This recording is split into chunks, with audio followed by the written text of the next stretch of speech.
Surah Al-Ikhlas ayat pertama dalam Al-Quran secara syariat diterjemahkan dengan makna, katakanlah, dialah Allah yang Maha Esa. Sebagian dari kita mungkin belum menyadari bahwa firman yang sebenarnya atau secara hakikat berbunyi, katakanlah, akulah Allah, Tuhanmu yang Maha Esa. Asumsi sederhananya, Allah Subhanahu wa Ta'ala tidak mungkin berfirman, dialah Allah, Tuhanmu yang Maha Esa, sebab akan bermakna ada Tuhan lain selain Allah. Lantas, apakah terjemahan Al-Quran Surah Al-Ikhlas yang telah disepakati para ulama ini terdapat kekeliruan? Jawabannya tentu saja tidaklah keliru. Huwa dalam bahasa Arab sendiri memang bermakna dia atau he pada bahasa Inggris yang juga berarti dia.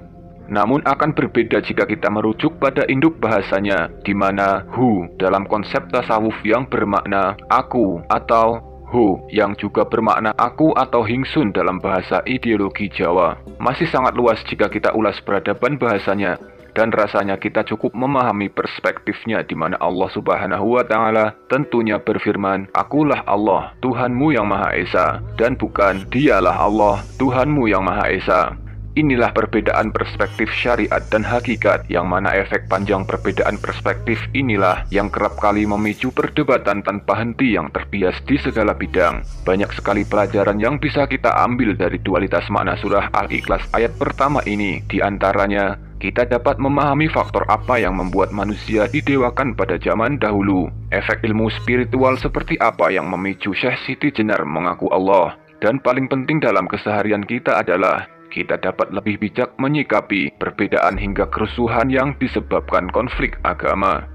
Sebab contoh kecil masalah-masalah tersebut hanyalah dipicu perbedaan sudut pandang antara syariat dan hakikat, sebagaimana dualitas makna sudut pandang surah Al-Ikhlas ayat pertama yang akan coba kita uraikan.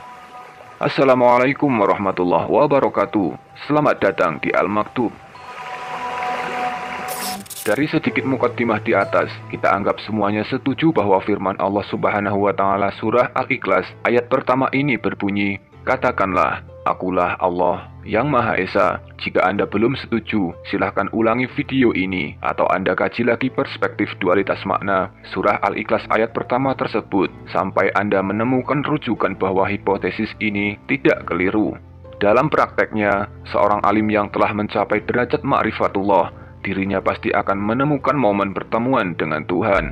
Usahanya dalam mendekatkan diri pada Allah telah sampai pada titik di mana setiap makhluk dimintai perjanjian. Perjanjian itu berbunyi, Qul huwallahu ahad, katakanlah, akulah Allah, Tuhanmu yang Maha Esa, dan kamu sekalian adalah hambaku. Sehingga makom syahadatnya bukan lagi sebatas lisan, dan dalam dirinya sekarang telah menerima wahyu surah Al-Ikhlas ayat pertama, Qul huwallahu ahad, katakanlah, akulah Allah, Tuhanmu yang Maha Esa, di dalam hatimu. Keadaan seseorang tersebut benar-benar dalam kesadaran tertinggi akan eksistensi Tuhan di dalam dirinya, sehingga setiap perbuatannya yang baik adalah Allah, dan yang buruk adalah dirinya sendiri. Seperti disebutkan dalam Al-Quran, segala sesuatu yang baik hanya datang dari Allah, dan yang buruk adalah perbuatanmu sendiri. Untuk memahami dampak bahaya keakuan Tuhan surah Al-Ikhlas, apabila akidahnya belum benar, kita akan coba ambil contoh paling sederhana. Qul huwallahu ahad, katakanlah, akulah Allah yang Maha Esa. Cobalah sekarang Anda lakukan perintah saya. Katakanlah, akulah Allah yang Maha Esa. Maka sekarang saya admin Al-Maktub Channel adalah Allah yang Maha Esa.